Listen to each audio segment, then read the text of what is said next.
Good morning. Good morning and welcome to Hack Studios. How is everyone this beautiful Monday, morning? It is cooling off here in Texas, so it's a little brisk. It's brisk, baby. Remember those commercials? What were they for? Brisk iced tea. That's brisk, baby. And yeah. So we got a show for you this morning, an hour or so. I'm going to hang out. This whole week is going to be nonstop black and white stuff because we are how many days out? We are only 8 days out from closing the black and white two man versus machine campaign. So this is going to be epic. This is going to be an epic week. I've been training for this. I've been working out. I've been taking my vitamins, and I'm ready. This is going to be a marathon. You are going to see me more than you want to this next week. I'm going to be everywhere. I'm going to be talking black and white this, black and white that. And on this show, I got some cool black and white this and that to share. And we are going to be posting this stuff up later today. But I wanted to first kind of give you guys the insight. You guys are my buddies. You guys are my pals. I gotta tell you guys first and foremost. And also, I have decided that I am going to ban Marvel and DC from everything I do. So they're not welcome here. I'm going to ban them for their wokeness and for engaging and basically placating woke and SJW behavior.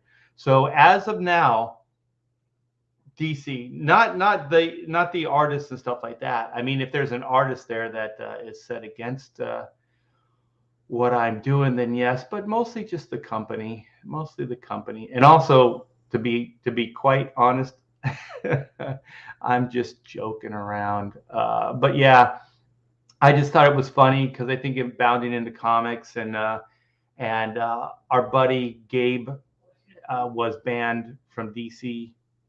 And I think Gabe was told that he wasn't welcome back, like because he's Comicsgate. So Gabe was going to finish up his contract with DC, and then he was going to leave. And then they pretty much asked him to leave once they found out he was Comicsgate. And I know the Leprestes had a little bit of tension as well, as do all of us when the mainstream finds out that we're hanging out with a bunch of horrible people, disgusting people, just Nazis and just really bad, horrible people like Kevin Thompson and Linkovich and Praetor 7 and Jeff Potts, Statistical Zero, Past Master Dan, and of course Sheldon Martin, because Sheldon Martin is the worst of the worst. He should be banned. We got Bobby. Yeah, we're all horrible people apparently, disgusting people because maybe we have political views that are different than them. Maybe we're a little bit more right leaning, a little bit more conservative in our views.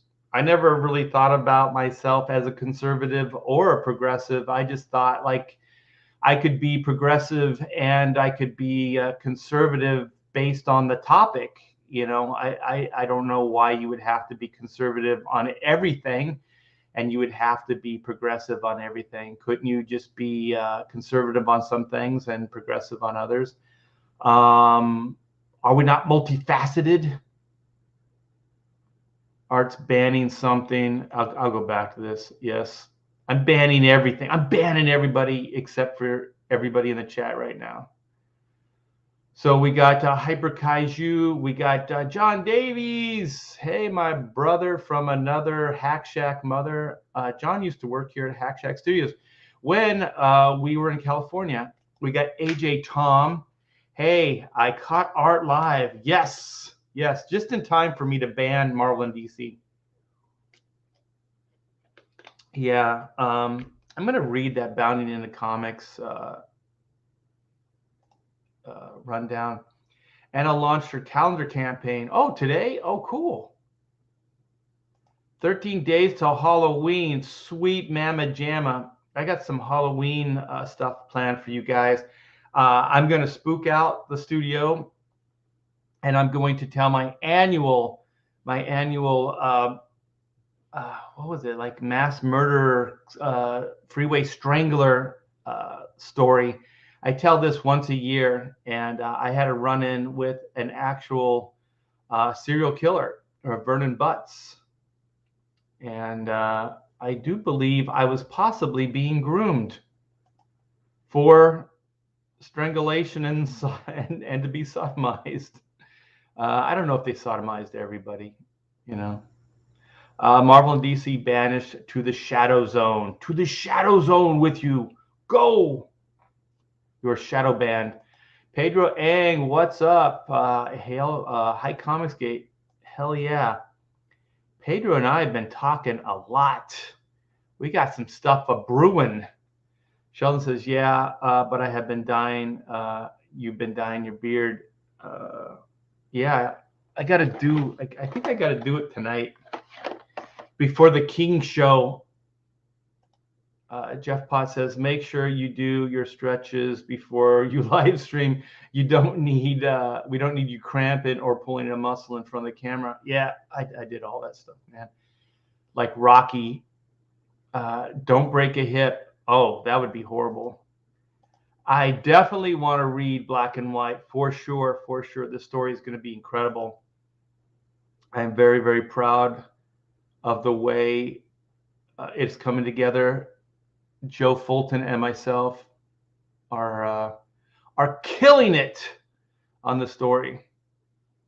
We got Leroy in the house. He wasn't banned. He quit, and they just let him go early. It happens in all industries. Oh, that's Gabe. Yeah, they put pressure on you, and they're like, you know, if you'd like to go.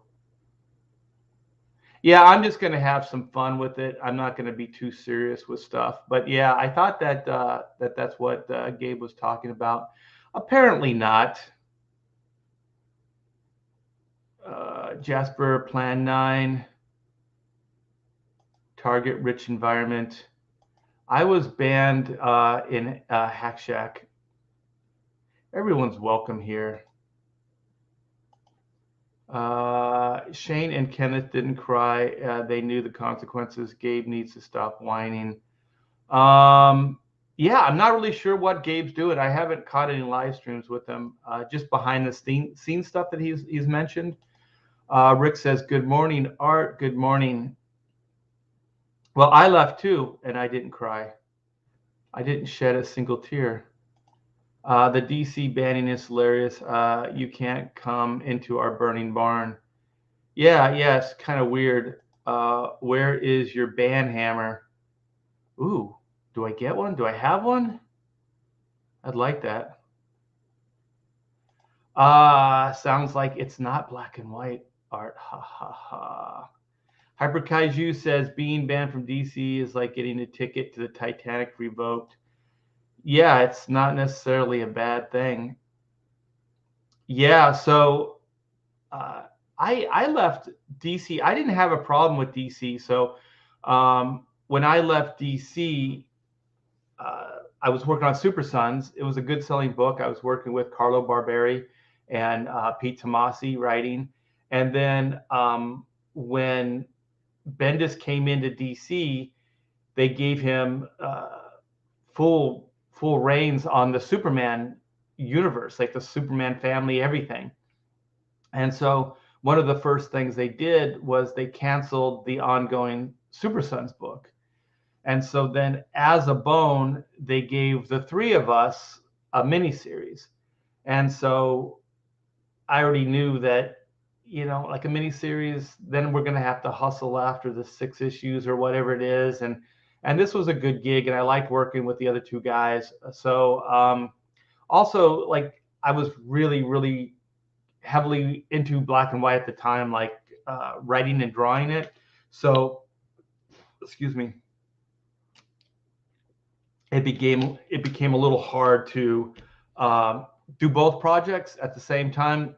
And I've done multiple projects before, but I had no idea how much time it was going to take to do live streams, do the promotion, and then establish, yourself here at CG, and then write, draw, and ink your own book, and then pretty much do all the editorial stuff as well. Work with all the vendors and things. So it turned into be a little bit more time that I was willing, but time I didn't have. So I left DC, I think midway through Super Sons, and I didn't want to do it at the time. I mean, I wanted to finish. I was kind of like Gabe, where I wanted to finish up my obligations. I didn't have a contract, but it was a verbal obligation. But the thing is, I already knew that these companies are not that loyal to the individual, the artist. And so, I was like, well, if I'm going to do this, I need to go all in. So when I quit DC, it was kind of like, now I'm all in. There's no, there's no going back.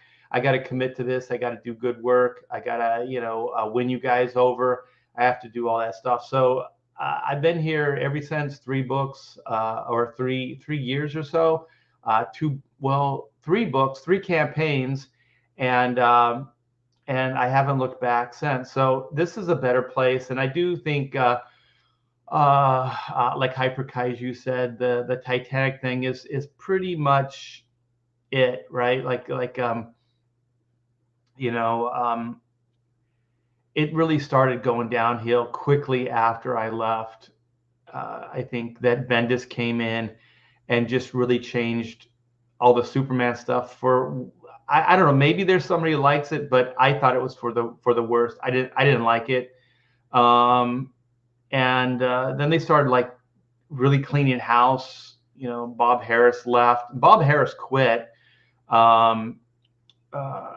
Then Dan was fired. Dan DiDio was fired, and I think Diane Nielsen was fired. And so they just started doing a lot of clean house, and I just thought that it was a good time. Oh no, this looks like work. Is this work you're bringing to me? Yes, I just need your John Hancock here. Oh, on one set? Yeah. Okay, these are for the 90s, what is it called? The 90s flashback here? Yeah. Oh, you got a pin there? Yeah. Got to get it out. So you're going to the post office? Yes. So look, you guys, signing right on the air. You're going to sign these too, right? Already did. Oh, shoot. Here you go. Look at that. Right? Everything's backwards. Right there. Look at that. PKT. Hi, everyone. It's Pamela, you guys. She was, let's see. Let's promote you here. Look at that. Story by Art and Pamela T. Bear. Sweet. Yeah. Thank you. So you're going to the post office now? Yep. Oh, cool. See you later. All right. Bye, everyone. Pamela says bye, everyone. So we're getting stuff out. So if you guys ordered that 90s flashback, those books go out ASAP. So they're not connected to any of the other books. So those things go out ASAP. Let me. I am not a sap. No, is that? Oh, ASAP. It took me a minute. She is not ASAP. No, she is not. Let's take a break. I thought I saw the dog. I get all weirded out when I see shapes now.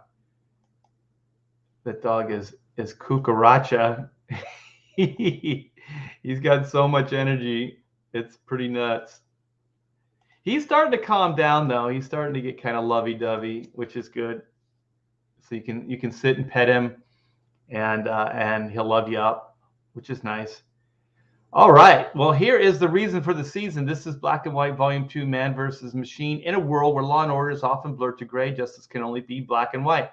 And I got some big announcements for you guys too. On this live stream.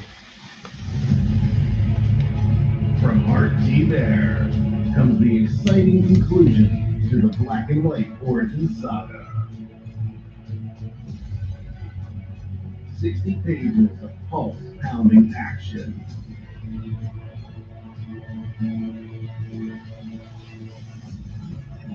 In a world where law and order are often blurred to gray, justice can only be black and white. Yes, you guys. Back at today, only on Indiegogo. Time is running out. Sadly, time is running out. We are 8 days away.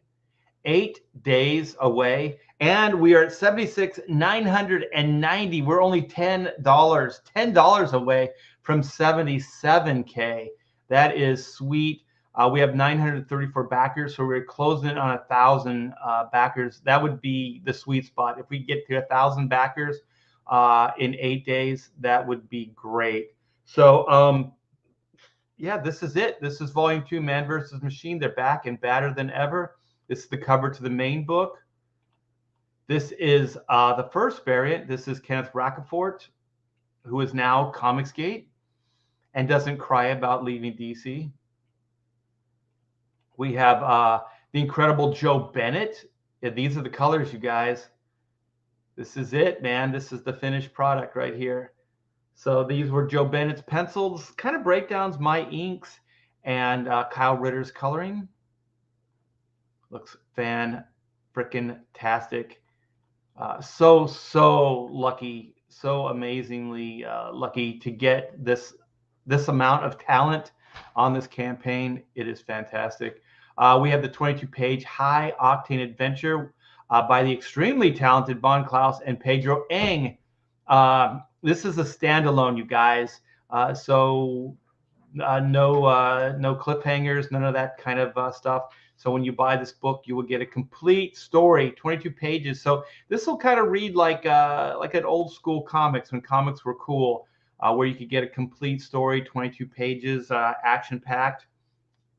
You know, no BS, no agenda, no nothing. So Vaughn just took a real basic idea that I threw his way and hit not just a home run, but a grand slam home run. He brought all the bases in, as they say. So yeah, this is fantastic. This is so cool. And I do think what you're looking at right now is going to get bigger. Pedro and I have been talking behind the scenes about some stuff. So this may just be the beginning of this high octane black and white animated style that Pedro has developed for black and white. Yes, indeed, do. So back that bad boy. We got the volume 1 second printing with a brand new cover. This is covered by myself and the amazingly talented Kyle Ritter. Look at the talent. This is just I'm still amazed. This is top tier talent. Holy shit, man. This is nothing short of amazing, you guys.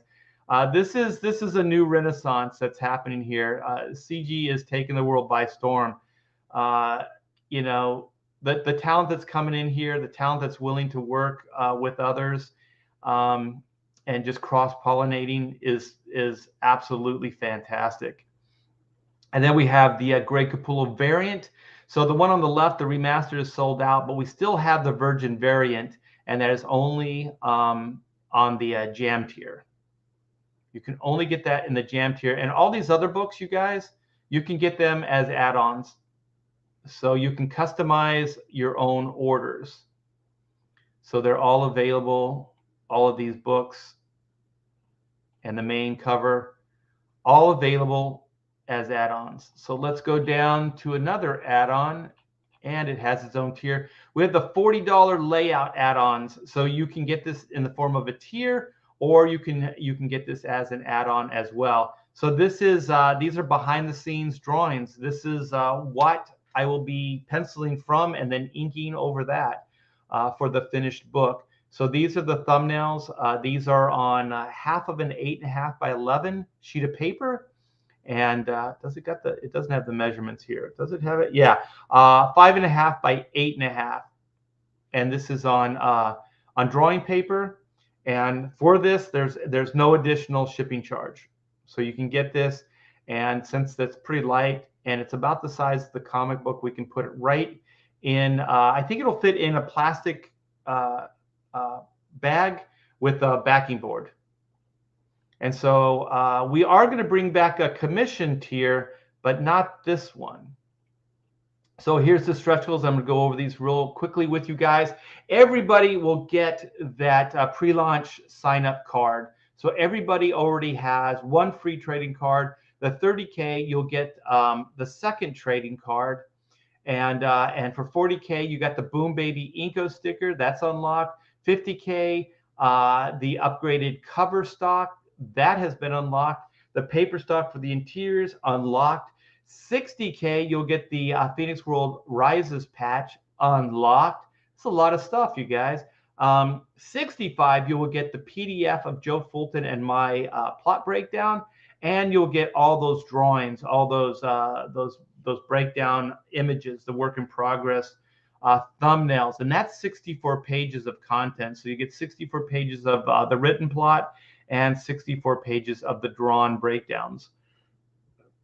Oh, excuse me. And then, oh my gosh, we did this. We did this, man. The 75K is unlocked. That is the epilogue. That's 4 extra pages. So this will break down, well, it will kind of wrap up the story proper and then give you an idea of where the next storyline is going to go. So with this extra 4 pages, now the book is 68 pages, you guys. 68 pages. And we just announced the 80K stretch goal, which is the UV enhancements on the main cover. That is big, you guys. That is going to be huge. So here's the main cover. You guys have also been messaging me about the 72-hour variant. So this week we may be bringing that back as well. So we're going to pull out all the stops for this last 8 days. So and then I'll be announcing in this live stream what we're going to add to this as well. So you guys keep in mind all the tiers with 3 books or more, those come with a trading card. So the featured comes with the trading card.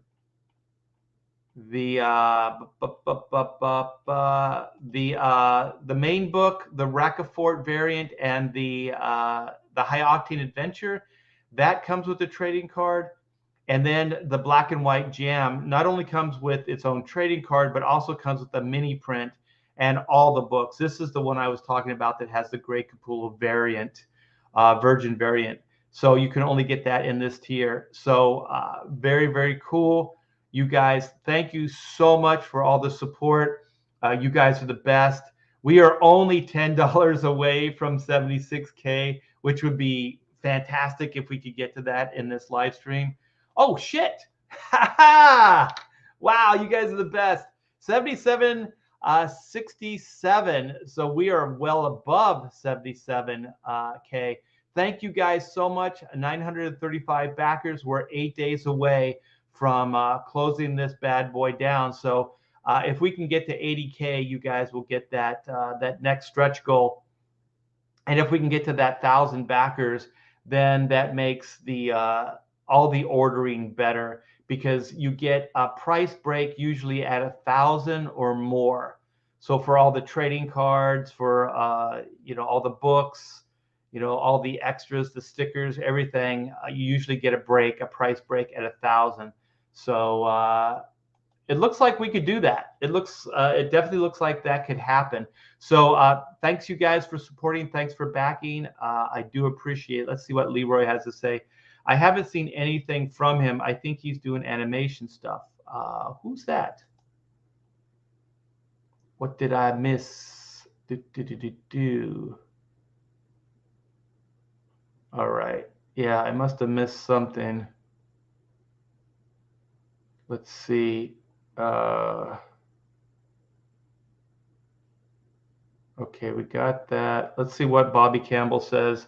This is why I stick with the classics, DC Comics 97 to 2013, Marvel Comics 98 to 2011, Indiegogo Comics, Indie Comics 2002 to 28, Pulp Fiction Comics, and manga. Very cool, man. Yeah. I mean, as long as you're still a fan of reading comics, and the comics is still something that you want, I think that's cool. Does my camera look out of focus a little bit? Let me see if I can focus this. Sometimes the lighting changes and gets weird. Let's see. Sharpness. Oh, there we go. There we go. Oh, much better. All right. Sorry about that, you guys. I try to adjust this before the show. Wait, it looks like it went fuzzy again. Hold on. Sharpness. That's weird. Let's turn down the gain a little bit. Yeah, this is weird. Okay. Well, that's as good as it's going to get. All right.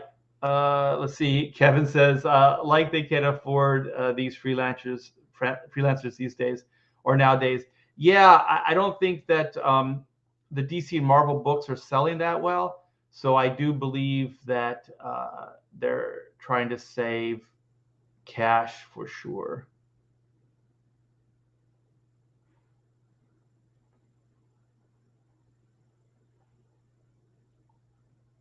Let's see. Hit yes, please do so. We got a bunch of Pamela. John says, miss you, Pamela. DC collapsed because the bear left. Confirmed. Well, I don't know about that.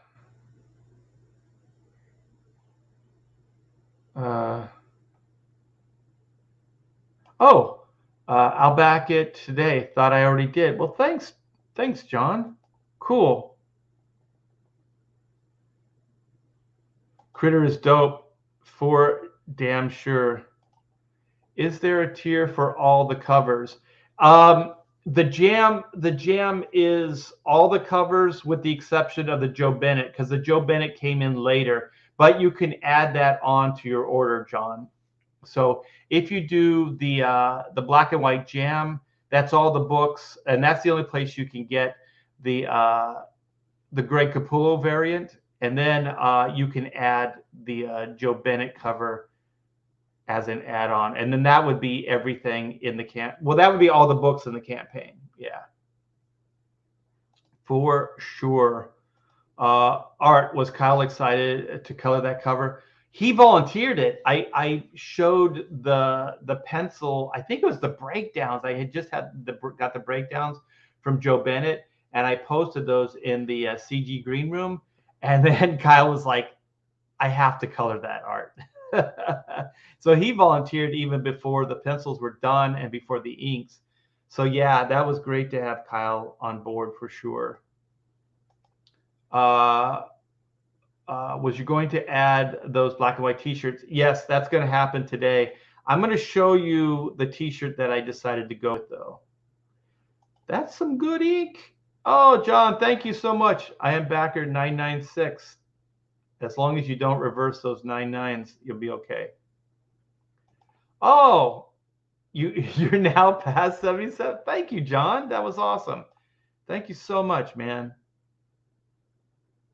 Yeah, John's a really talented dude as well. So when he worked here at Hack Shack, he was ink assistant, and he was in charge of music. So that guy had like the quickest hand.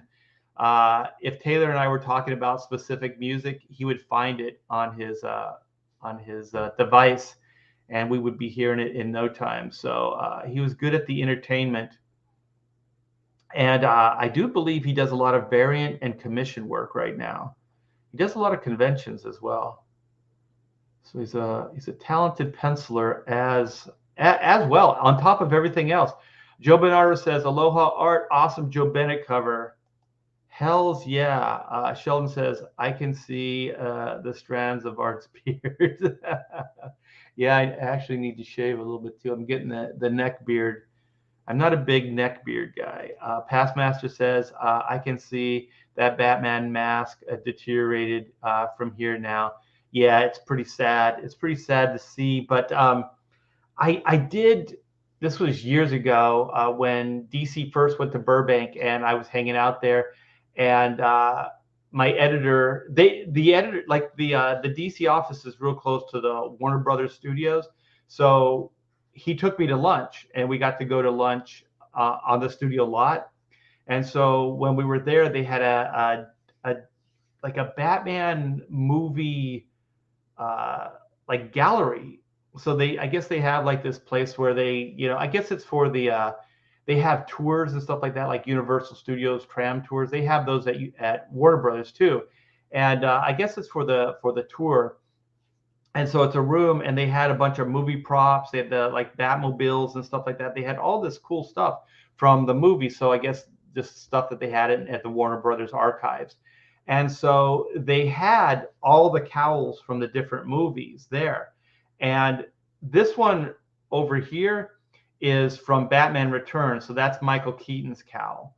And this one, even the way it is here, is in better condition than the Batman Returns cowl that the Warner Brothers Archives has. Believe it or not, this one's actually in better shape. And this Catwoman cowl is in pretty good shape. It's made of a different material. And I did have it in a case, but I couldn't really see it. I didn't like it in the case. So I just figured I'm going to display it and just, it's going to fall apart. It's going to age. It's going to do that stuff, but at least I'll get to enjoy it. So one of the things about my collectibles, I don't like to just kind of store them. I try to, put them out there so I can enjoy them. So even though they're deteriorating, I can still look at them, enjoy them. So, that's why they're there. Sometimes you can put Armor All on them. It helps a little bit. F off well read says, I got the jam plus the Joe tears. Oh, sweet. Thank you so much, man. Yeah. Not on our end. You look magnificent. Oh, wow. Yes, Marvel and DC banned themselves from all of our hearts. Yeah, I just kind of did the title as like a little clickbaity. But let's get into the article, and we can get a little bit more into detail. I don't like to get too serious about this stuff, but this is the bounding into comics, and this is rumor. This is not necessarily fact. DC Comics threatening to blacklist any freelancer associated with Comicsgate. So, according to a rumor, DC Comics is reportedly threatening any freelancer who is caught partnering with Comicsgate in any capacity with a lifetime ban from working for the publisher. Okay, that's a pretty bold statement, but let's see if they have any facts to back this up. Okay. Related news studies suggest woke culture and pandering has had limited impact on LGBT mental health and suicide rates. Okay. Word of DC's supposed anti-Comicsgate policy was first made public by Shelley Lepresti, the wife of veteran comic book artist Aaron Lepresti, who himself recently made a turn towards Comicsgate after an appearance on Ethan Van Sciver's live stream made in promotion of the crowdfund campaign for his original series, Wrath of God, earned him a deluge of condemnation from contemporary comic book professionals and audiences. Yeah, that happens. I got this too. Most of us did. But I'll tell you one thing. Aaron was Comicsgate well before Wrath of God. He did a variant cover for Chrono Mechanics that that was quite some time ago. So Aaron's been kind of part of this for a while now. I guess just the big official, I guess is the coming out is on Ethan's stream and launching a title. I do believe too that when there's this level of success, Aaron did really well. That also brings a lot of people in because there's a lot of jealous people. This is Wraith of God. Looks fantastic. Back black and white, then go black, Wraith of God. On October 14th, Shelley took to her personal Twitter account to reveal, as if we needed another reason to boycott DC Comics, they are now threatening their freelancers that they do any work for anyone associated with Comicsgate, that they will never work for DC again. They are not on contract and DC should have no say, she asserted. Woke business model. Yeah, she's right there. DC can fire you at any time. They can get out of contracts too. It's all bullshit. You have no real security in the mainstream comic book company. You don't have any security really in life at all anyway. But some people think if you work for Marvel or DC as a company that there's more stability. I thought the same thing. When my daughter was born, I pledged my allegiance to Marvel. And I was thinking that I was going to work there till I couldn't work anymore, till I retired, because I needed to raise my daughter and I just needed some stability. And then a few years into it, then they fired me for bullshit reasons and told me I would never work there again. So this stuff does happen. It was a major eye-opener. To be honest, before that, I was pretty much a mercenary. I would work for the highest bidder, and I always moved towards the best job. I don't care if that sounds bad now, but that's how I work things. I would do that. And so when Amanda was born, I was like, I don't feel like I can take these chances anymore.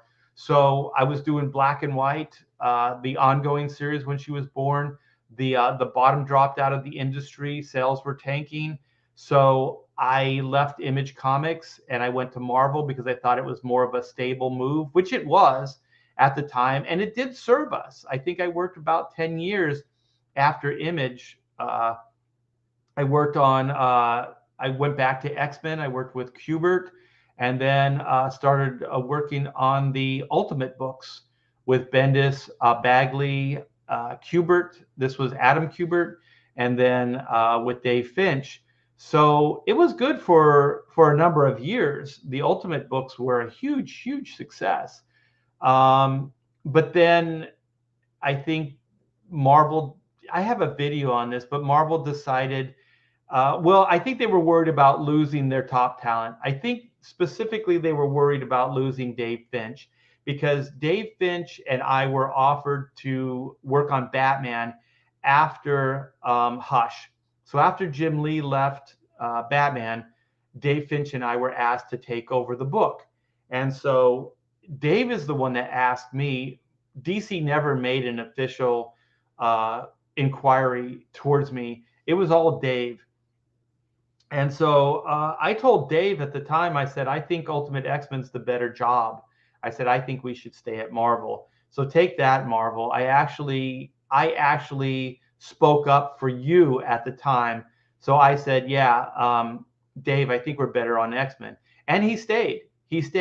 But there was that one day, we did the New York Comic Con. It was Bagley, me, Finch. There was Bendis, so we were all there.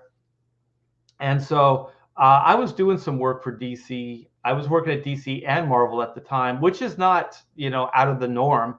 And so I got invited to go to lunch with my editor and Dan DiDio. So as I was leaving, there was Mark Bagley, and I asked Mark if he wanted to come along. So Mark said, sure, no problem. This happens all the time. This is not out of the norm. So we went, and of course, DiDio offered Bagley a job. And he said, if you guys ever want, or if Mark, if you ever want to come to DC, you have an open door.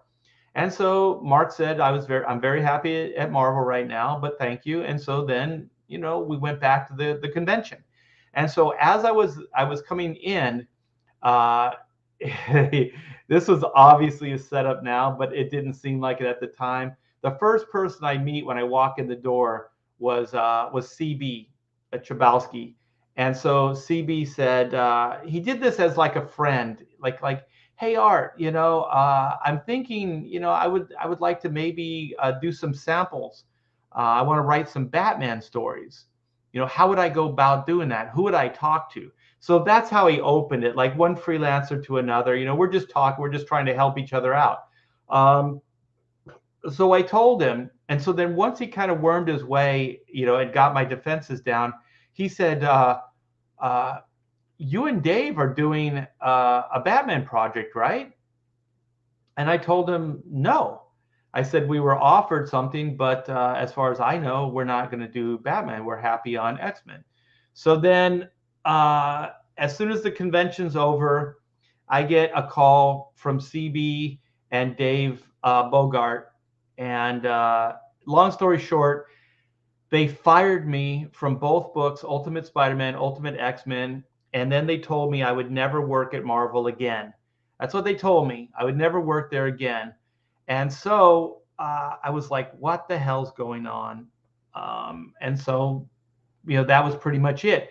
So what I figured out after the heat had died down and I wasn't as angry anymore and scared, because I was like, how am I going to feed my family? How am I going to take care of my newborn daughter? This is crazy. I came here, to take care of, my family. And now, just for no reason at all, they fired me. They said it was espionage. That's what they said. They said I was trying to woo talent. That's what they told me. They told me I was trying to woo talent. And then I asked them for proof. They couldn't furnish any proof. And then they said, this is true. I said, no, it's not. I said, this is bullshit. And so then they fired me anyway. Okay, so that's the excuse they gave. So then, after I cooled down, I started thinking, what they did is they tried to use me as an example. They used me as an example to Dave Finch and to Mark Bagley. So they were like, well, hey, we're going to fire one person that works with both of these guys. We're going to crucify them. We're going to tell him he's never welcome at Marvel again, to scare these guys, scared straight, so that they don't leave Marvel, so that they're fearful that they're going to have the same ban on them as what they did to me, because there was no reason for this at all. But I do believe that I was kind of, I was an example. I was the lamb that got slaughtered so that they could see, so the artists, Dave and Mark Bagley, could see that, Marvel wasn't effing around, that they'd fire them too. My whole thing is like, why don't you just hire them and sign them to an exclusive, make them really happy, pay them a bunch of money, and then they won't want to leave. You know what I mean? But these are petty people. These are powerful people. These are petty people. And David Bogart just wanted to flex his muscles. And to be honest, I'm not sure what CB told him. If CB told him the truth or if he told him a lie. But anyways, so Shelley says, she says, as if we needed another reason to boycott Disney or DC Comics, they are now threatening their freelancers that if they do work for anyone associated with Comicsgate, that they will never work for DC again. They are not on Contact, and DC should have no say. Woke business model. Yeah, I think that, like I was stating earlier, freelancers have always worked for multiple companies. They've worked for independent companies. They worked for the rivals. If you work at Marvel, you can work at DC, so on and so forth. We're freelancers. It's a month-to-month contract.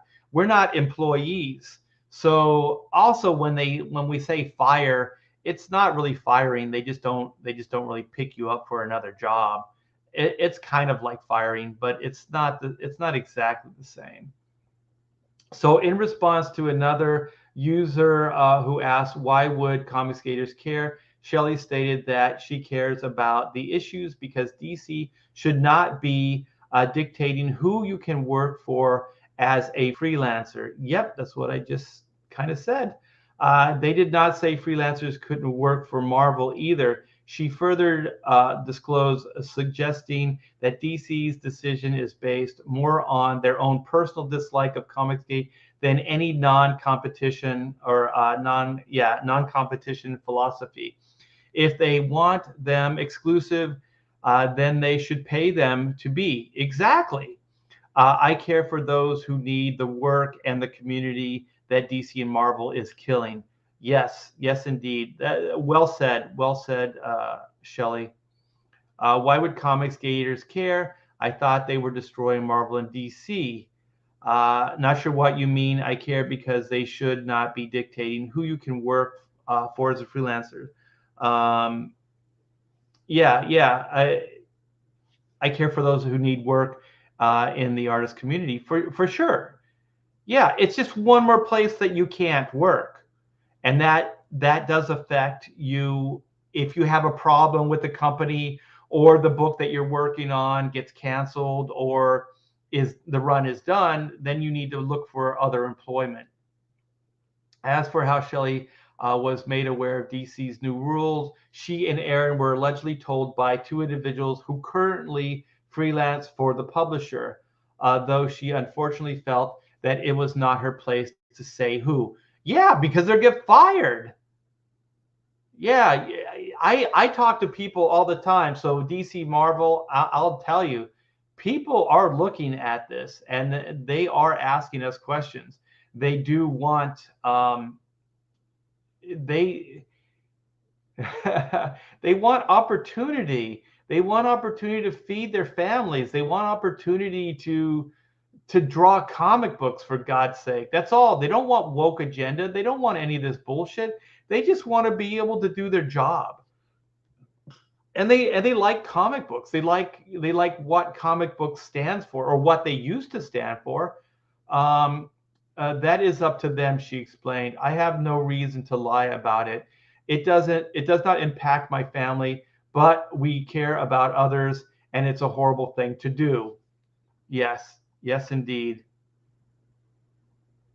Yeah, it's kind of the same old story, you guys. It's the same old story.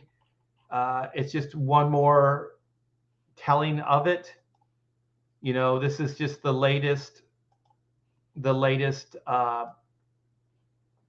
bullshit. You know what I mean? And until it's actually officially said and that we have testimonial from somebody, then at this point, you know, we don't really know if DC is doing this. But I will say this: I wouldn't put it past DC, and I wouldn't put it past Marvel to do this. Like that's why I shared the story about me being fired from Marvel. They'll do shit like this. They'll do stuff like this. It's very, very petty. It's small minds. It's small people that have a little bit of power and that will use it against other people. In the case of Marvel, I had not missed a deadline. I was there for them on all those books. Even when Ultimate Spider-Man went, what was it? It was 2 times a month. So we were shipping twice a month with Ultimate Spider-Man. And we all kept the schedule. And I was still working on Ultimate X-Men as well. So I was inking Dave Finch, and I was doing 2 Ultimate Spider-Mans a month. I worked in a studio environment, so I had help. But we were still responsible for the top 3 books that Marvel was producing. Those awards behind me, those Wizard Awards and the ones over here, those are for the Ultimate books. And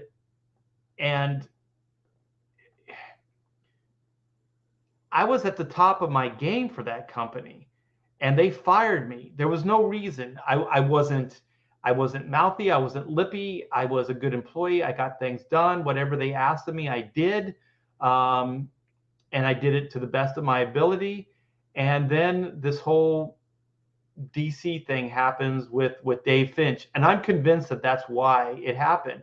And so Marvel needed to show an example, make a strong example, so to keep Dave Finch and Mark Bagley in check. And all those guys eventually went over to DC anyway. So what did you really prove? You didn't prove anything. You didn't prove any loyalty. These guys are smart. They don't have loyalty to you. And I'll tell you right now, anybody that has loyalty to Marvel and DC that's listening, please don't. Please don't. Just be a mercenary. Keep your wits about you. Do the best you can. Make your deadlines, but keep looking for opportunity. Always be on the hunt. Always look for the next big gig. And just know these companies, they're not going to stand behind you. They're not. They'll sacrifice you for a political belief. They'll sacrifice you because you hang out with your friends at Comicsgate. You hang out with your friends. We're friends. I'm friends with a lot of these guys. Some of these guys I thought were my friends that decided that they weren't going to be my friends anymore because I was Comicsgate. But I think in the long run, they did me a favor because they weren't really my friends to begin with. So that's why they bailed. It was more important to them to walk this woke line, this agenda line, that, to be quite honest, I think is destroying America. I think it's absolutely horrible. You can't even say truth, justice, and the American way anymore. Why? Who decided that?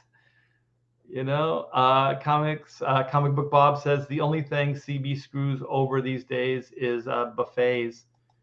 Yeah, the guy's he's getting big. He's a big boy. Art, woo talent, T-Bear. Woo woo. As if it was in my power to actually woo talent. I wasn't in a position to hire anybody. How was I even going to woo any talent? Art has become a seducer of comic talent. No, I just talk to people. That's all. I just have friends and I talk to people. I can't hire anybody. I can't do that. So how was I going to woo anybody? Also, what would I get out of it? If I wooed Dave Finch over to Batman, it's just another job. For me, I don't get anything. I wasn't getting any kickbacks or any payola for doing it. So realistically speaking, when I said X-Men was the best book for us to do right now, Dave, I meant it, not for just him, but for us as well, for both of us, and for Marvel. Let me see.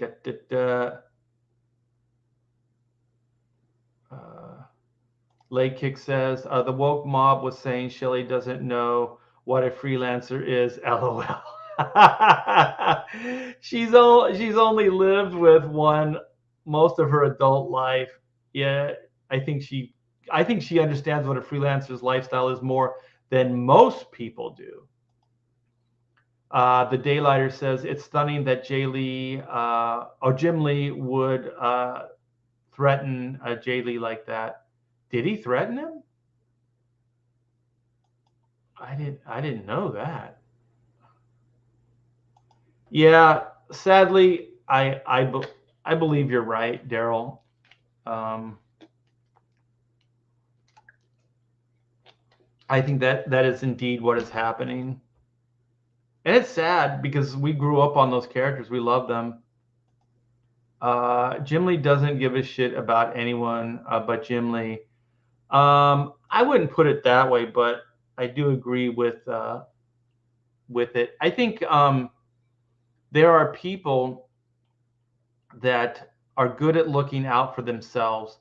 They can make opportunity for themselves. They're like they just build resumes. But these guys shouldn't be put in power, like to oversee a publishing company or a corporation like that, because they don't really have the greater good in mind. they're just really good. Like all their skill sets are good at taking care of number one. That's themselves. So I don't think Jim had any particular skills to run DC Comics. And I think that's where Dan DiDio came in, because Dan did care about the books and did know how to, work with freelancers and things like that. I think Jim was kind of a name to help sell legitimacy early on. But now he's kind of in charge, and I don't think he's really in charge. Is it what is his name?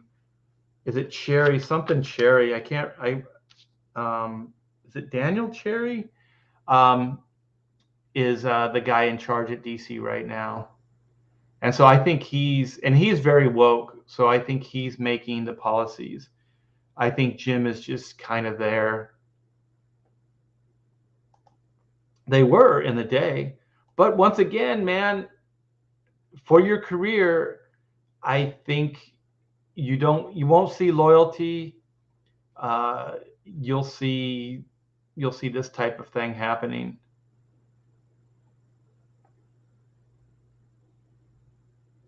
Okay, no fish for them. Definitely, I would not share my salmon with any of them. Sans then bastards took Art's fish. They took it right out of my mouth. The hustle. Yeah, I actually, after I was fired from Marvel, I didn't want to do comic books anymore.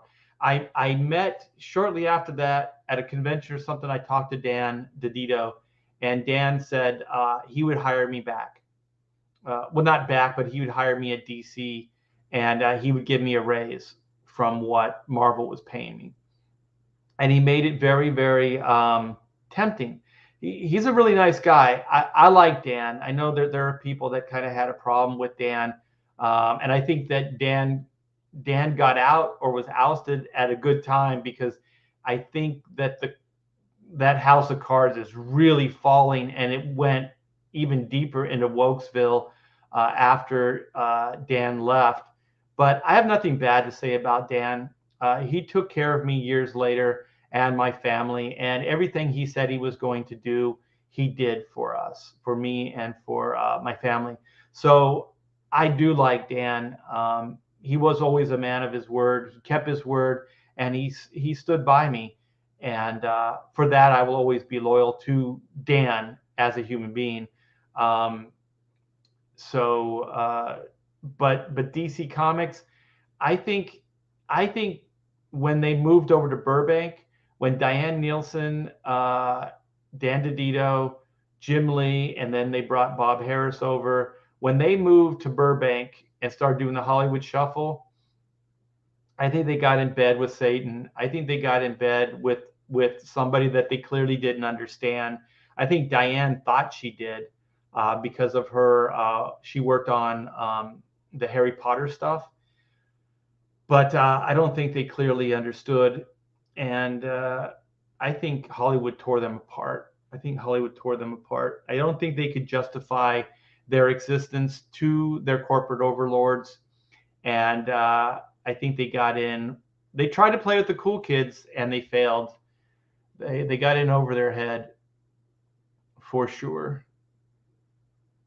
And I think that's what led to the demise of DC Comics. I think it was greed. It was personal greed based on those guys. I don't think Bob Harris got a piece of that, And to be honest, I know that Ethan really likes Jeff Johns. I don't know Jeff Johns that well. I've met him a couple times. I like him. I like his writing, but I think that he was kind of involved in that Hollywood thing too. So I think those guys thought that they were going to be able to woo Hollywood. And what happened is Hollywood just destroyed them. And they were resume builders, because I think they all thought that comic books had topped out, that there was nowhere else you could go with comic books. So these are ambitious people. So I believe they thought the only way that they were going to be able to keep these IPs relevant is to woo Hollywood and to do like what Marvel was doing. But they didn't have the leadership either. You know, I think Jeff Johns got it a little bit later, but he didn't get it. He wasn't there long enough to really do anything. And then they ended up crucifying him as well. You know, they fired him because he didn't perform the way they thought he should. You know, these things take years, man. You have to believe in people. You have to believe in their overview.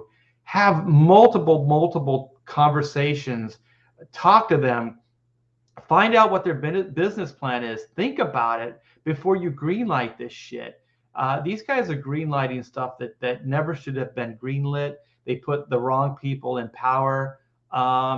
Everything that's happening to DC and Warner Brothers right now is all because they destroyed it. They didn't do good work on every level. You know, Warner Brothers executives.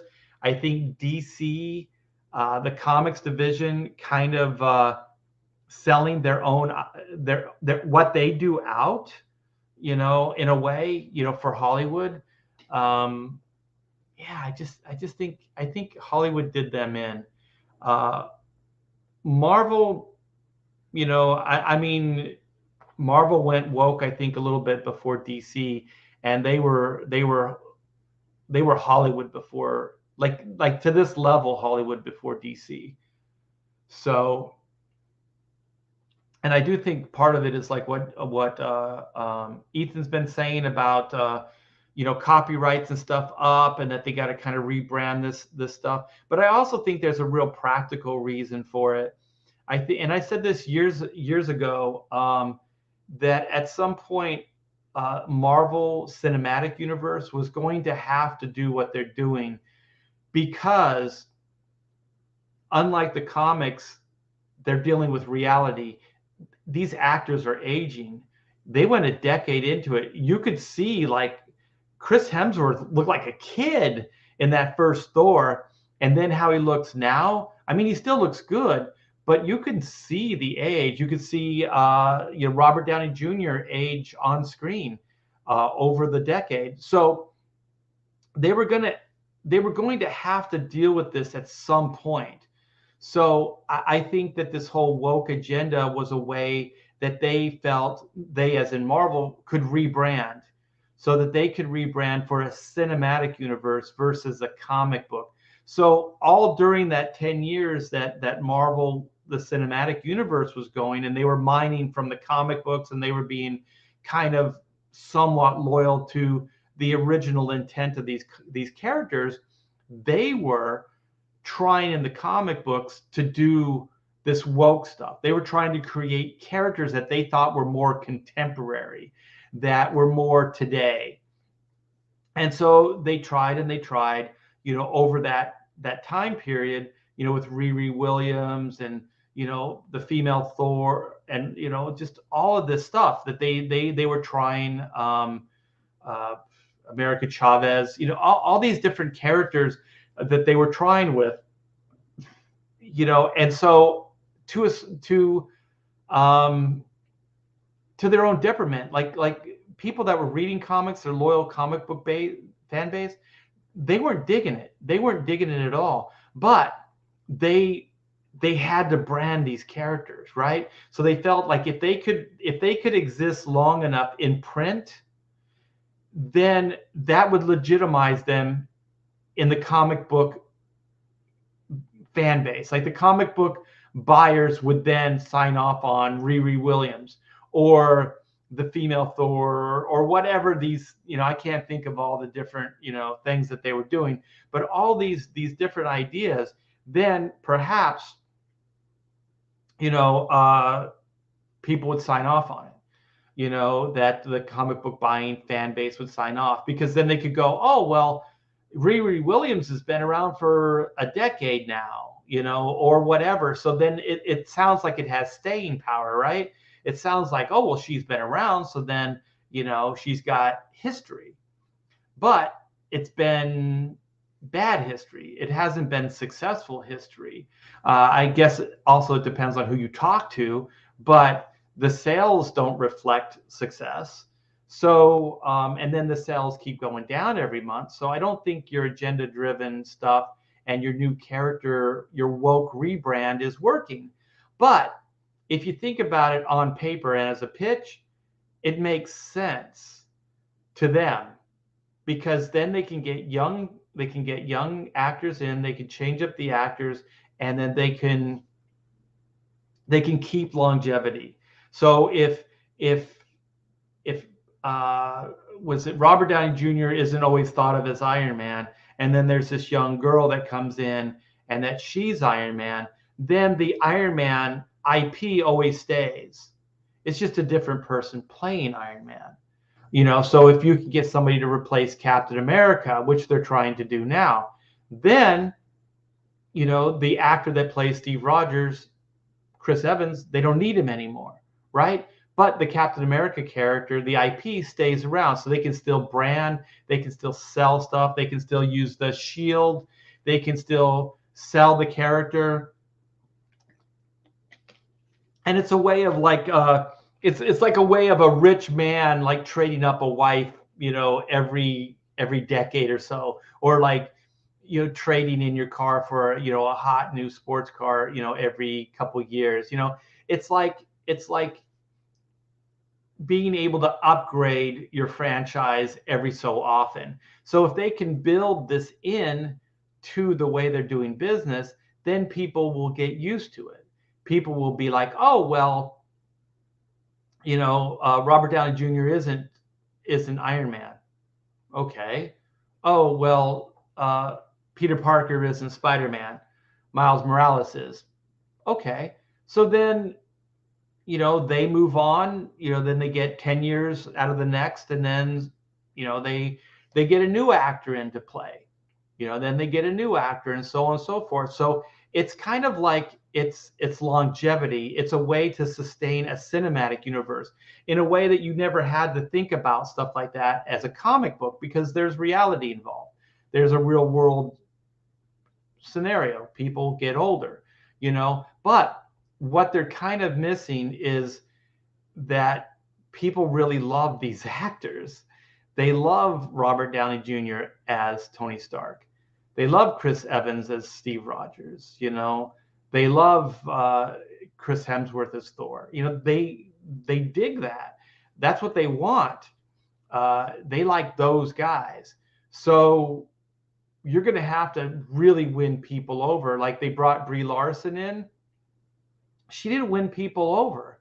If she was more charismatic or caring or just had a personality, maybe it would have worked, but it didn't. So based on that so far, I don't think we have any. I think that's why people are losing hope in Marvel moving forward, because I think they're not just getting new actors in, but what they're trying to do is they're trying to create or recreate the good versus evil scenario, right? So the woke thing then becomes the new G versus E way of doing things.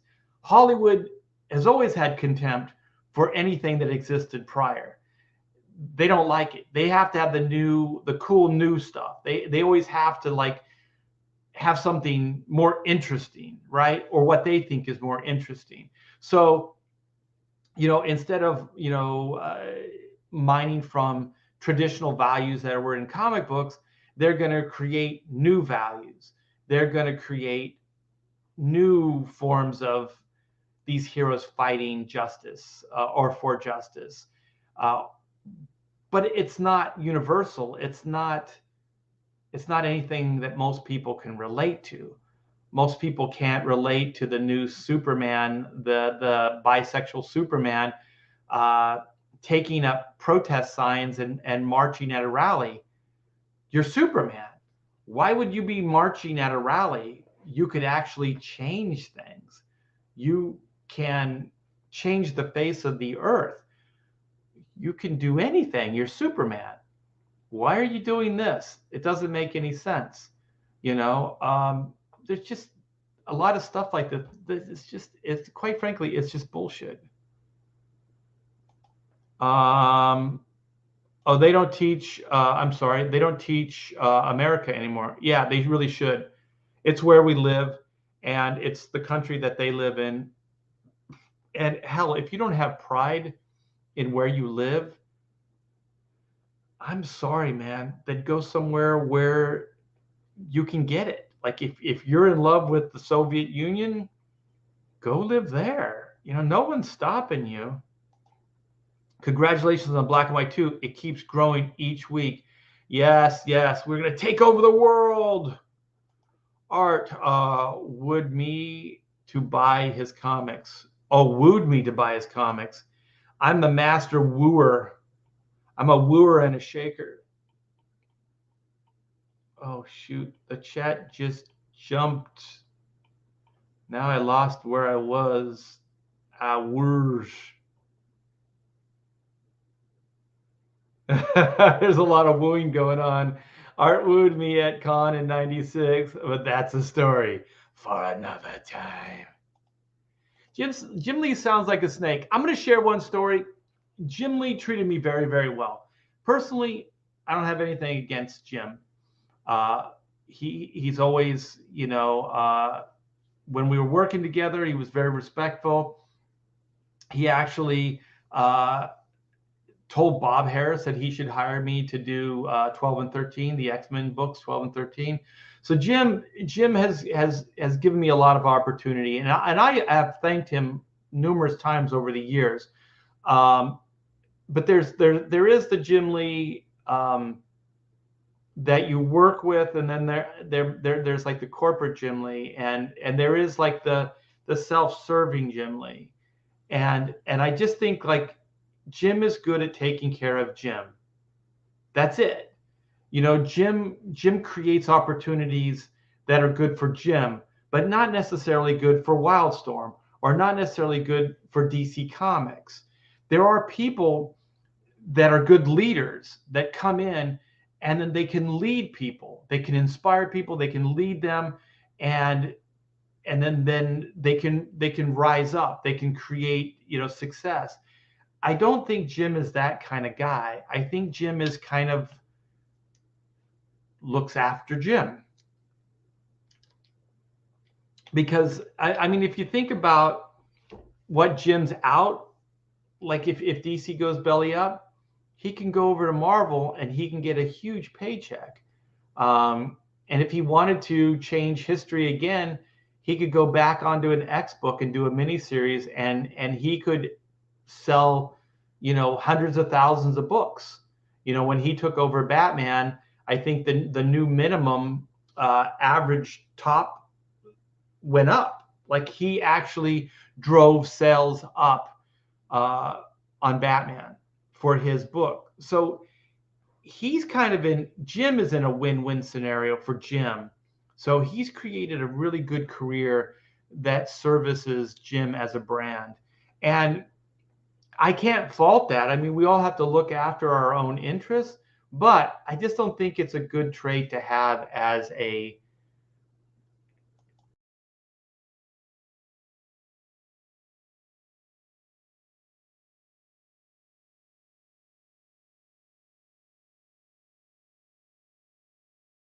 well, not sure what happened there.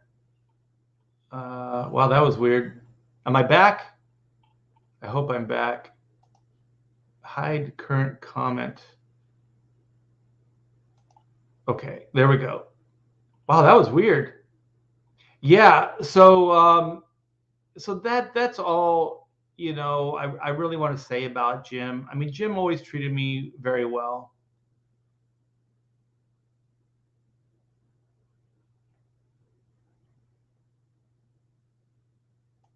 I don't know, did he? Yeah, it's funny because there's a side of people that I see, and then there's a side, we all have like multiple sides to our personalities and who we are. Even as he speaks, artists wound us all. I feel wooed. You guys are funny as all hell. T-Bear and Aang Animation Studio, TNA. I like that. Do you all feel wooed? How wooed? Let's see what Joe Bernardo says. I saw the comics were changing when they did She-Thor, then Falcap. So I left comic books. Then I found Andy and Art, who leaned me towards Comicsgate. This is where I will only get my books and back issues. Oh, cool. That is cool. Yeah, there's a lot of interesting stuff happening here too. The stuff that we talk about behind the scenes, you guys, this time next year is going to be a completely different Comicsgate. Like every year has been just building and building. Malin has loyalty and blood, indeed. Show us the t-shirts. No salmon banned for life. Let me see. Why did Dan DiDio being so quiet? He should be calling out DC. Everything they are doing. Did they give him settlement? I'm sure that there was some kind of like, what do they call it? Golden parachute type of thing that he would probably have to keep his mouth shut for a certain amount of time. I did talk to, this was a year ago, a New York Con. It might have been longer. I talked to, oh my gosh, what is his name? I just blanked on his name. Tom DeFalco. He used to run Marvel Comics. He was editor-in-chief. And I had a good conversation with him, and he was very verbal about Marvel, that he didn't like what Marvel was doing. He was very honest and upfront to me. And I asked him if he would come on my live stream and talk to me, and he said yes. So I'm trying to work out the technology with him. I'm not very technical or technically savvy either. So I should try to reconnect with him because I think that I think it was Andy Smith told me how to do it. So let me see. NASA Rabati for $2 back Creepstas on Indiegogo. Yes, first Black and White, then Creepsters. Thank you so much, Nasser, for the $2. I tried to go on your show, but man, it was so chaotic. This morning, Nasser had a live stream, and holy shit, man. It was, you know how they say the morning zoo, like for those talk shows? Yeah, it was definitely morning zoo for sure. Yeah, it was pretty crazy. Yeah, let me see. I need to do, wait, okay, there we go. Okay, I'm back. Yeah, so go back that. What does Dan do now? I don't know. I don't know what Dan does now. Pastmaster says, when DC dies, and it will, that's when we will hear the truth about their business practices. Maybe, yeah. Let me catch up, and then I'm going to show off some stuff. Yeah, I think it's become more apparent as the days go on. Bob says CG's success is making other creators look outside, and they fear losing their power. It's always been power and influence, and CG is challenging that. That's why they fear. Exactly. To what extent, we'll find out. The corporations have fooled themselves into believing that they are on the right side of history. No matter how much they lose, they'll be convinced it's a sacrifice. Yeah.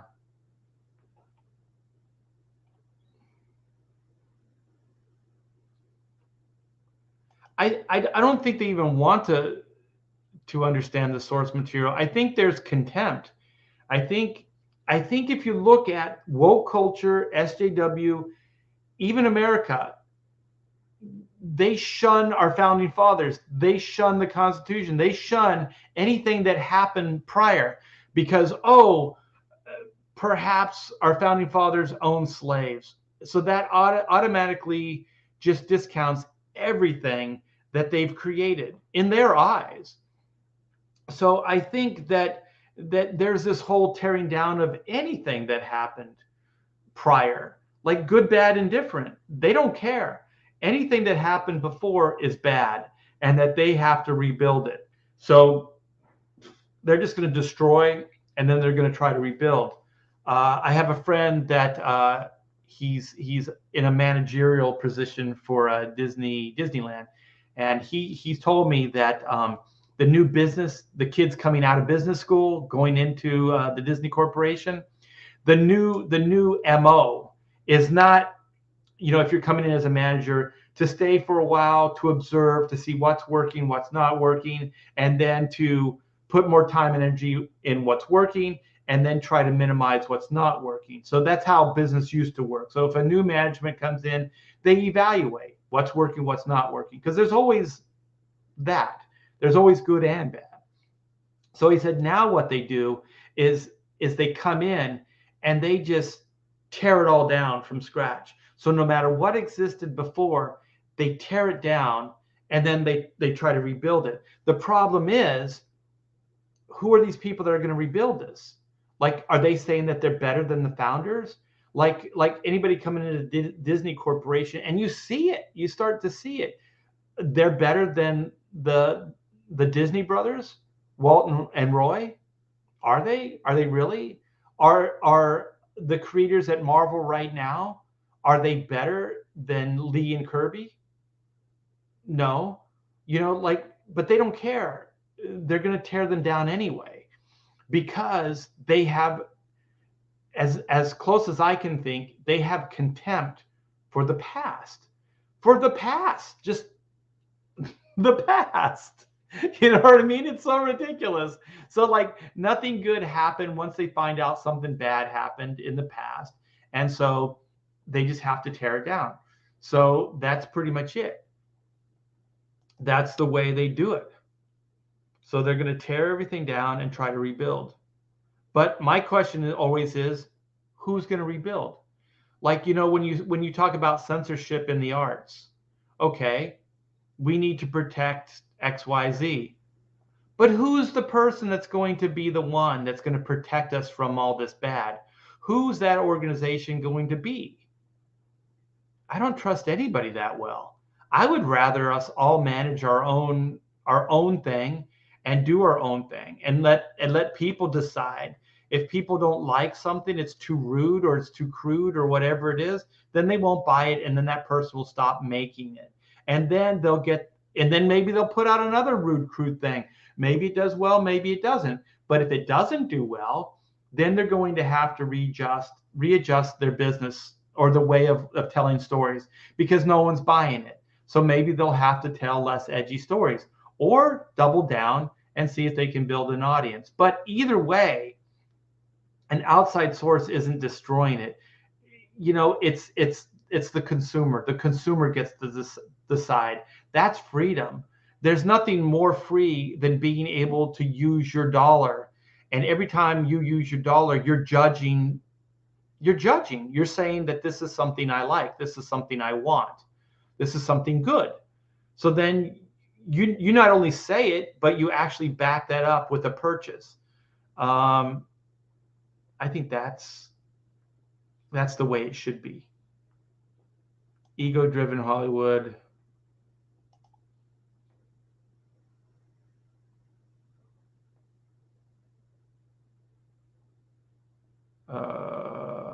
Ego-driven Hollywood. LCG and yourselves for sure.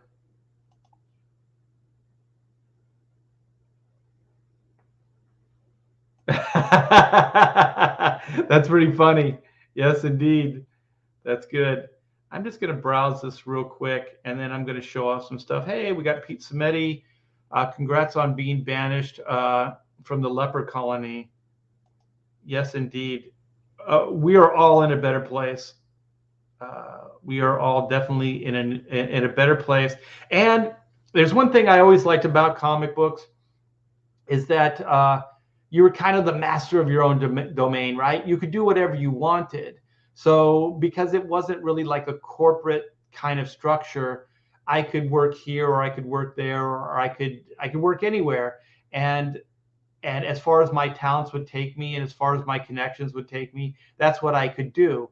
And also, I like that I could make it up as I went along. Like I could create my own career. There wasn't set standards. There wasn't policies and procedures. There was just kind of like you could make it up as you went along. And I liked that. But comic books the last couple of years became less of that. They were like, New 52. We want you to use your social media. We want you to go out and promote our books. But then they started seeing that not everything was good.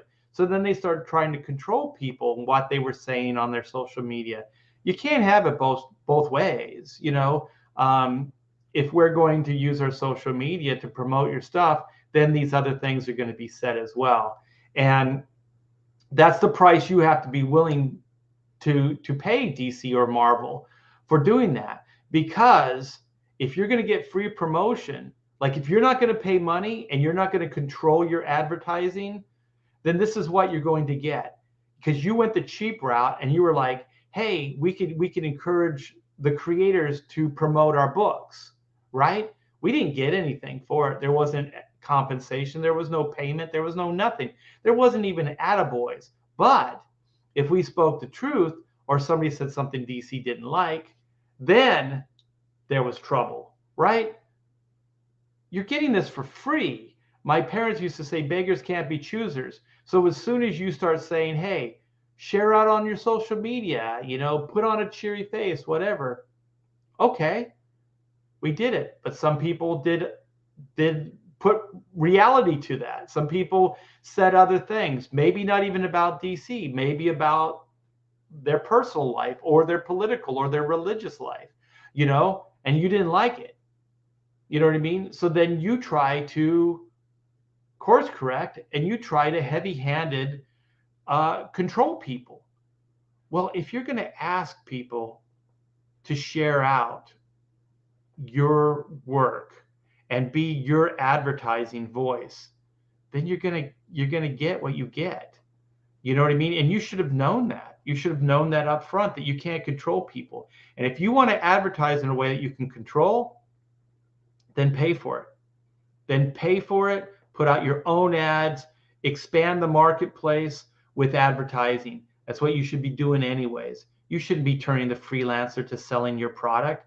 That's shameful. That's why I resented it from the beginning. I used it as much as I could in a way to self-promote myself, but I didn't use it to promote DC and Marvel. And not that I had any problem at the time with those, well, I did with Marvel, but DC with the company, it's just a principle thing. I'm not going to advertise for your company.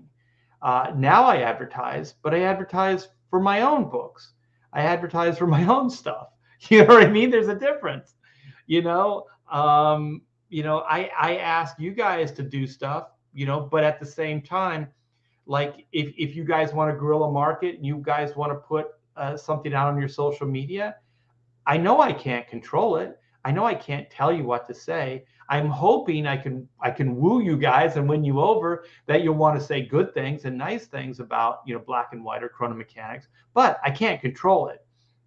And you guys have said things, most of the time it's in the form of creative criticism. It's not just being negative to be negative, but that's also how I learn. That's also, I listen to those things and I can change and I can course correct. So we got Cam in the house. What's up? Let's do this. Let's share some stuff. I'm having too much fun just hanging out. All right. So this is it, guys. I know I posted 2 shirts and I said, pick one, and you guys did. But this was one of the early on shirts that I liked. And this is a Red Valkyrie. This is Shay's design. She's so damn good. So she just turned this in the other day. She had to talk with manufacturing to make sure that they could do the wrap around the side artwork, but I like that. Well, I like that one best when she showed it to me, and I think you guys did too, because I did show it off on live stream. But this is pretty much the finish, what it will look like, and this is a better image. Sorry, I was yawning, man. So yeah, it's going to have the black and white logo on the sleeve. It'll have the Hack Shack Studios on the other sleeve. It will have the yin yang gun sight on over the chest there. Oh my gosh, this thing looks so freaking cool, man. My wife saw this last night and went, "Holy crap, this is so good. This is so good." Yeah, Shay just, she just nailed this, man. And I have to take a little bit of credit. This image works so well wrapped around. She had this idea, but man, wrapping it around like this is pretty fantastic. So yeah, we're going to be posting this up later today, you guys. So you'll be able to get black and white t-shirts. I wanted to wait, because a week from today, this, not Monday today, but next Monday will be the last day of the campaign. So this week I am going to just blitz. I'm gonna try to be everywhere, and I am going to let everybody know that black and white exists and that it's the coolest thing in the world. So these t-shirts just help show how freaking amazing these characters are. I mean, when you can put these characters on t-shirts and they look cool, then you have good imagery. So yeah, thank you so much, Shay. She's got a little bit of stuff happening right now, so God bless. I hope everything works out, and I hope you stay strong. Yeah, so wow, look at this. This is super fantastic. Yeah, it's not high res, but you can kind of get an idea how the images work. I'm so glad, because I was fighting with the idea to put black on the left and white on the right, because I wanted it to be like black and white. So that would be kind of how you read it, as the black character first and then the white second. And so it works for the t-shirt. So he's on the back and then she's on the front. So if you kind of looked at it from the side, it would read black and white. So I guess she could have put black and white on the other side. She could have put the black figure on the other side. So then you would have seen that first, I guess. But I think it works really good the way it is, because I think her staff leads you over. It's kind of like it brings your eye over. And then her eye is kind of looking up, and then it kind of brings you into the gun sight. It's really good, man. I think it reads so damn well. So thanks again, Shay. And then we have this. This is the colors. I showed you guys I have it on the site there, but you can't really see it as well. So I brought it into Photoshop so you could see the color and just the pencils and the inks. Look at Joe. So damn good. And I dig the Kirby style robots. There's black.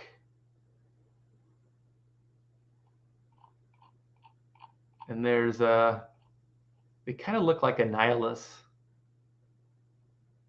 but very cool. So this is Joe Bennett's pencils. This is my finishes, my finish inks, and the amazing Kyle Ritter's colors. So cool. All right, and then this right here, you guys, we're going to add a commissions tier. I haven't opened my commissions list for years, so I haven't done any drawings for anybody pretty much since Comicsgate, actually. Yeah, for the last couple of years. So this is pretty rare for me to take commissions, and this will be character of your choice. So this won't be black and white characters. I mean, if you want me to draw a black and white character, I would love to. But this is just any character. I'm not going to draw other people's characters you know, your creator-owned characters, only established IPs. I'm going to do just because you guys can use those and you can sell them and you can market them and stuff like that. And I think I would have to charge a lot more for that if I was going to do that. So that would be different than just a commission tier for your own private collection, which is what this is designed to be. So this is just an idea, an example of what the commissions will look like. I call them doodles. You guys kind of like, well, these are more than doodles. So yeah, these are going to be full on. These aren't like, and these are also always done in a different style. So this is not my kind of black and white or chrono mechanic style. This is a different style. So yeah, character of your choice. I'll even do, you know, Comicsgate characters if you want. So I'll do black and white. I'll do Comicsgate characters. So I thought I would put together a variety of what my commissions look like. These are going to be 6x9. So these are a little bit smaller than my normal commissions just because of shipping. So this way, if they're smaller and they'll fit in the Gemini mailer, I don't have to charge as much for shipping. If I drew them on the normal like 9x12 size pad paper that I do, I would have to use a bigger box. So it becomes a little bit more expensive. But to be honest, the images that I draw will be about the same size. So the head shots won't be smaller. They'll be the same size. They'll just be on a smaller piece of paper. So the amount of space on the sides will be a little less. So you can see sometimes I add color. You know, I kind of leave these open. So some of you might get some color thrown in. Some of you might not. It just really depends on how I feel. I want to be kind of open to inspiration. When I do commissions, I don't want to be that rigid with them other than the subject matter. You know, that didn't come out right. I don't want to be that rigid with them. The subject matter is the only thing I'm really open to. So if you want, you know, any character of your choice, but I just don't want to kind of be told how to draw them, if that makes sense. I just kind of want to leave it open creatively for me to draw anything. You know, so the style could change. You can see there's a little bit of a difference in the Rogue than there is from the Harley Quinn, and then you can see like the Wonder Woman's a little looser, a little bit more dry brush, and then you know, you can see that there's a little bit of difference in the approach. So yeah, this is going to be the commissions, and that's going to go up later today as well. So as soon as my wife gets back from the post office, we'll eat, and then we'll probably be putting this stuff up. So yeah, there's that. And then you guys, you got the t-shirt coming your way. So brand new tiers for the Black and White Man versus Machine campaign. So we got the t-shirts, and we will have the commissions. Let me make this smaller so you can see all of them. Yeah. So let me go back. I'm going back in time. Would you do pit? Yeah, I'll do image characters. I'll do any. It's just like create your own characters. Like if it's your own IP, and the other reason is just because of payment. I want Uncle Yi. Oh, that'd be cool. I'd love to do an Uncle Yi campaign or a commission. Wait, did it just go up? How did that happen? Wait, let me look. 78K? Are you getting my hopes up? Wow, you are almost at 78. I know we're headed towards 78. All right, I'm gonna do this. Let's do this. All right, let's see. All right, share. Okay. All right, so we got one backer that got us to 77K. So let's hit this refresh. Let's see. Drum roll, please. Oh, cool. You got a few more backers. That's awesome. Yeah, so we are well on our way now to 78K. So thank you guys so much. That is fantastic. And yeah, this is the reason for the season, you guys. We are 8 days out. 8 days out. So pretty much not today, but next Monday will be our last day. So we got to get a move on. I want to get that 80K stretch goal for you guys. The stretch goal will be UV coding. That is going to be huge. That book is going to look phenomenal. But going back in time. Okay, I'm going to stay around for questions because I know there's probably going to be some questions about the commissions. I love the way art draws women's faces. Killer. I like the faces. Oh, thank you, Johnny Rando. I appreciate it, man.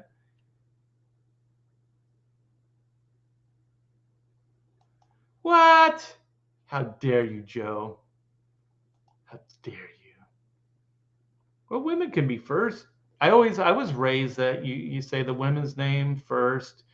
You enter into a room, you let the lady go first. Yeah. Open the door for the ladies. Yeah. I tell you, Pedro, that would be a blast.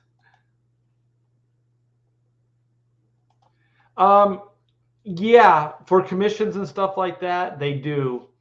So I don't think it'll be a problem with commissions.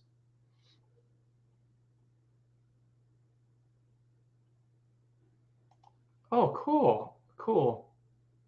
Yeah, why not draw attractive people? Draw Anna as Rogue.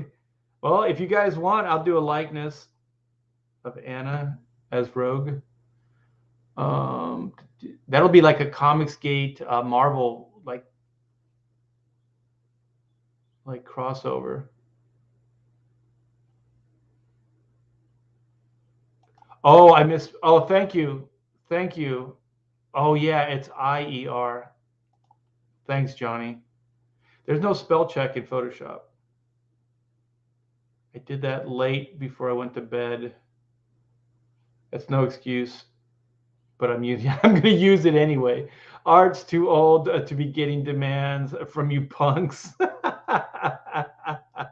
No, I actually like not knowing what I'm going to draw. So when you come up with characters, like if you wanted Pitt or Anna as Rogue or even Uncle Yi or whatever, that's fun for me to do. You know, one of the most fun I had was I got a Swamp Thing. I'd never drawn Swamp. Well, I had, but not really to that extent. And also the fun about it is it's a one-off. So I can put a bunch of work into it and that's it. You know what I mean? I don't have to draw it in multiple panels. I don't have to keep drawing the same thing. So that's also why I like to do the approaches differently, because these are one-offs. Like this version of Rogue or of Batman or whatever that I'm drawing, I may never draw it that way again. So that's also the fun of it. So you've added a commission tier. Not yet. I'm going to be. So it will go up today. I'll share out on Twitter. Oh, cool. Sweet.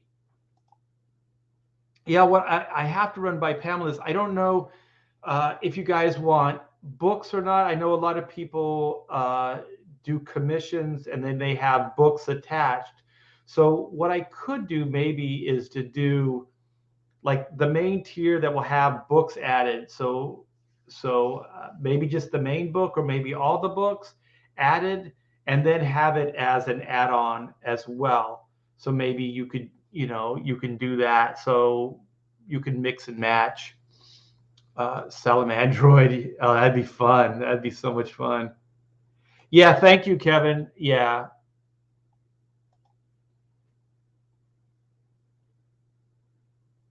Yeah, I'll fix that before it goes up. Oh, shit. Oh, man, that would be killer. I'd definitely be looking at Bruce Lee for that. Let's see what Henry says. I've got quite a few referrals from posting links for Black and White too on Ethan's channel. People are excited about this book. And thank you for posting and getting the word out. And thanks to all the people that are excited for this book. It's going to be fantastic, you guys. I'm looking forward to this week and just being, out there and talking up Black and White. But at the same time, I'm dying to get some quality time into just drawing. I've been doing these layouts for the book, and so I've been putting them down onto board, and but it's not like a window of time. It's very interrupted. And it's mostly because of the campaign, and then just trying to get the word out. Oh man, it'd be fun.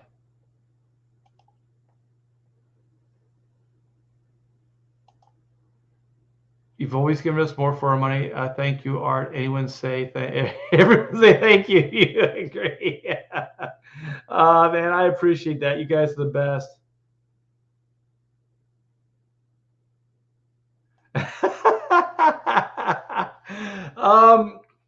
As long as it's not too rude and crude, yeah. You got to keep in mind that it's a headshot too, so there's only so much you can do because there's no body and stuff like that.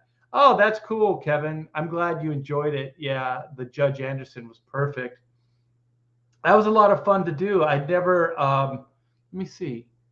That's the first Judge Dredd character I've ever done. Peyton's still holding on to the wrench. Wrench me!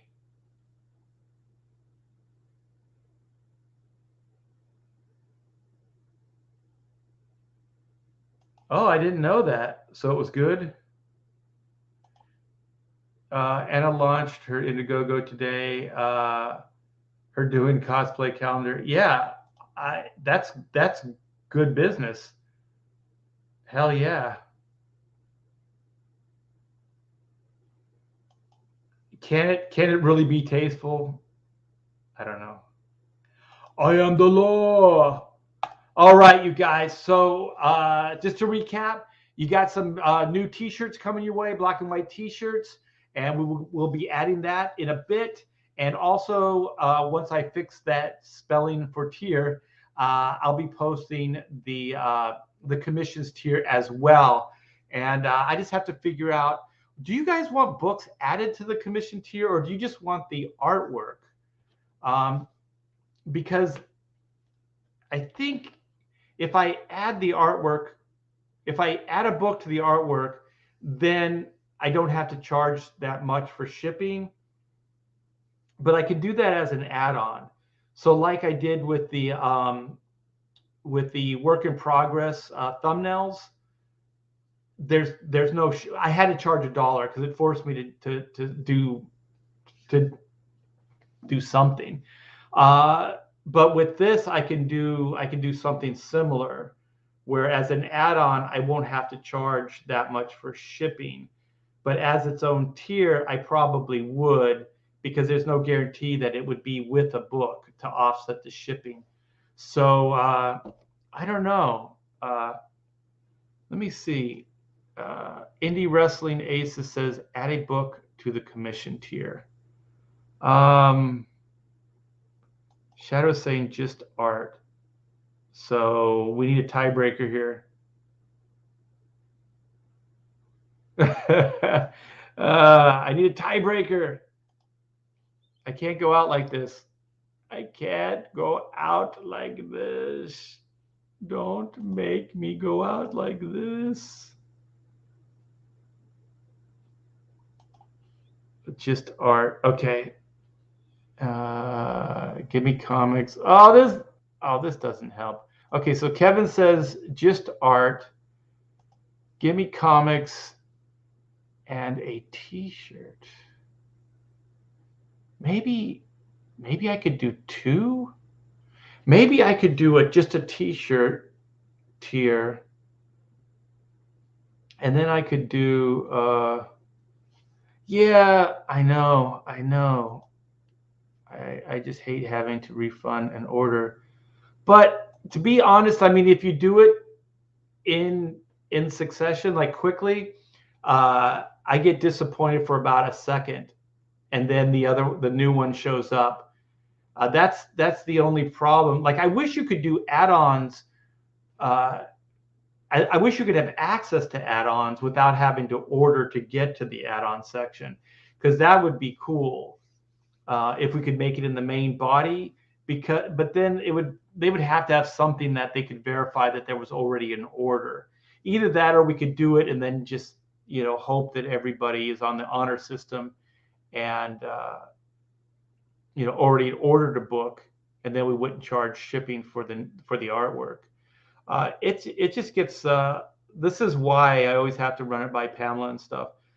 This is how it can get very complicated.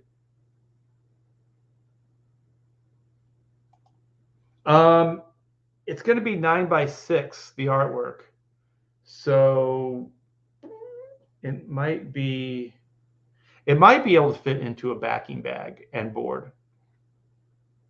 But either way, it's going to be shipped in its own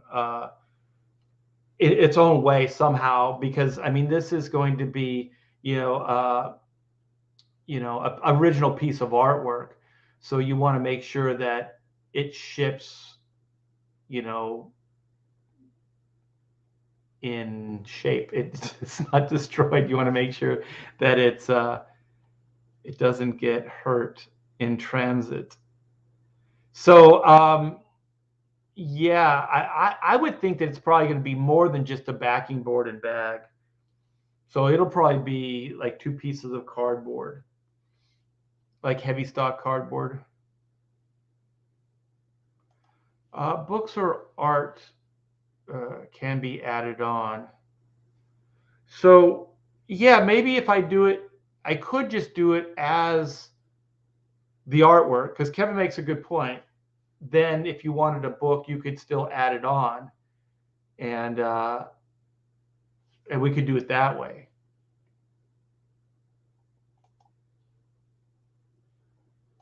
The shipping still, I'd have to work out the shipping. Sorry, guys, I'm kind of thinking as I'm going along.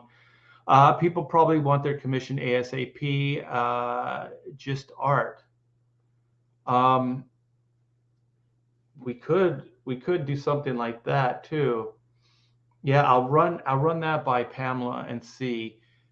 In that case, then we would probably have to charge like full shipping, because we would be shipping them out now versus being able to bundle it with a book to save in shipping. T-shirt and art would be perfect. So like a combo, but the t-shirts will also be as add-ons as well. So it's kind of like what Kevin's saying. You can do add-ons. As far as I know, we do not get penalties on refunds.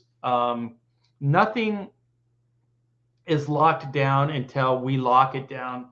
So at this point, like when we fulfilled the flashback, the 90s flashback, which is where Pamela's at now, right? The post office is, we locked those orders down so we could fulfill them. So I know we can lock them down, but at this point, I don't think anything's locked down. So you can change your orders without any penalties or any refund. Without any penalties. I do believe if there are, we have not been subjected to them yet. Shadowhawk backs, yeah, it cost art like $3 per refund. Oh, really? Oh shit. I'm gonna look into that. Yeah, so that's not good. Let me check into this.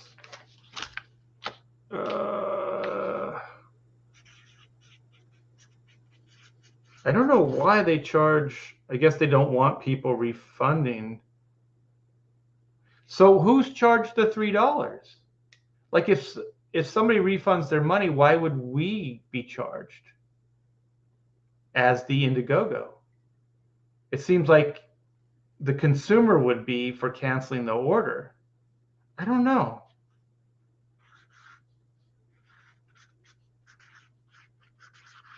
Yeah, I'll look into that. Yeah, that seems kind of weird, like that they would penalize you to refund.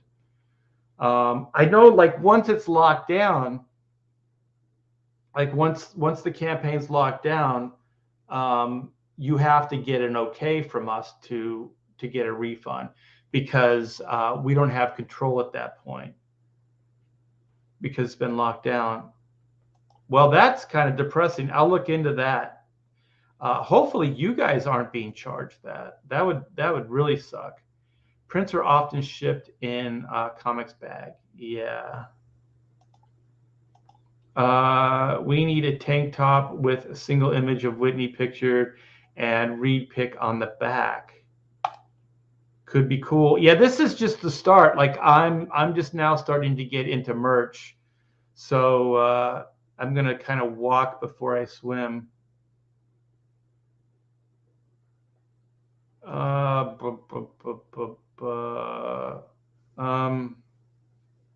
don't know. I'll have to think about that. I think I'd rather full commissions. And also, you guys, one of the things that I didn't mention, and I'm going to do an art book, Oodles of Doodles and other stuff too, volume 2. And so one of the things I put in there is I put in my commissions and different things like that. So one of what I was thinking is I can do some of the commissions and put them into that art book as well. So some of the commissions that, and this is going to be very limited, you guys. It's going to be very, very limited. I'm thinking maybe 5 of these. So I can use those for the art book as well. So as far as inking pencils, then I wouldn't be able to use it for the art book. Let's see, Joe Bennett says, Bernardo says, by the way, we needed a single sketch drawing of Reed to join the Whitney one. Sweet. Let's see, Mike says, I refunded and reordered on Shane Davis' stream last year. Shane saw the refund order and got disappointed that about it live on stream. A super chatted him to let him know that I was reordered. Oh, so that's just a disappointment of canceling and then reordering. Yeah, I thought that was the best way to do it, but I didn't know that people were being charged. I could be wrong, but I swear EVS said $3 per. I'll look into that. No, I appreciate it, you guys. I really do. So even if you're wrong, don't hesitate, because this is good. I'll look into this and see. Yeah, it's no problem. But what we could do is, like the 90s flashback, we might be able to do them as I finish. We could ship them out, but then we'll have to do something different with shipping, I think, because then we'll have to charge you full amount for shipping. And I don't know how Pamela's going to feel, but sometimes with original artwork, we charge for, well, we don't charge, but we encourage people to get insurance for the original artwork in case it's damaged. 90s flashback being shipped, cool. Yes, Randy, it is being shipped. Credit card ad cost probably. Yeah, it might be a credit card. I can see the banks doing that for sure. I can't see Indiegogo doing it though. So Shadow, no, like refunds aren't necessarily like refunds where people don't like up their orders. Yeah, but I think what we're talking about is like to get more. Sometimes you have to refund your order, and then you have to start from scratch again. And the problem is like these campaigns kind of build, so there's always new things that get added on. And so the only way sometimes you can get these extra things that get added on is through refunding and then reordering. I do believe that's the only way that you can do it at this moment in time. which is not a great way of doing it, but it is. Yeah, but straight refunds, I do agree. They're really disappointing. A shower curtain tier. I think that harkens back to the Harley Quinn Joker shower curtain that got bootlegged. I did a piece of artwork that some small company bootlegged and made shower curtains out of.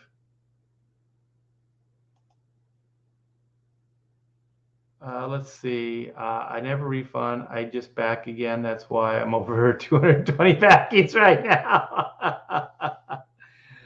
Thank you so very, very much. I do appreciate it. And like the thing with the t-shirts, the black and white t-shirts, that kind of just happened organically. So it wasn't there when I first launched. And so then like the Joe Bennett cover, that happened organically. So sometimes these things just come up while you're in the campaign.